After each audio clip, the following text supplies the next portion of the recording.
Hi everyone, welcome to Combat Drawing Studio. For today's video, I'll be showing you how I painted these raindrops with watercolor. It's super fun and relaxing to paint and I really hope you'll enjoy it. So I have painted raindrops using manual techniques a couple months ago, and this time I painted raindrops using masking fluid. Both of these techniques are very fun. You're free to choose which technique because each technique has its own character in the final result. For the materials that I'll be using today listed in the description below, so check that out if you're interested in what I'm using. Before we get started, if you're new to the channel, consider subscribing, click the notification bell to be the first one to know when we upload the new videos. Thank you so much and let's get right into it.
Well, I really hope you enjoyed this little video, and this was just a snippet of the full process of this painting.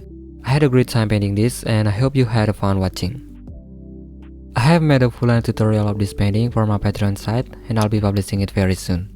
So if you want to take a closer look at my painting technique, you can hop on over to my Patreon site where you can take a full-length video with voiceover and the reference photo that I used. For more info about it, check out the link in the description box down below. And I'm gonna say a huge thank you to my patrons over on Patreon and my subscribers here on YouTube. Anyways, if you like this video, feel free to give it a thumbs up, leave a comment below, subscribe if you haven't already, and turn on the notification. That's how you'll be notified. Also, don't forget to follow my social media that I'll put the link in the description below. Thank you so much for watching, and I'll see you again soon.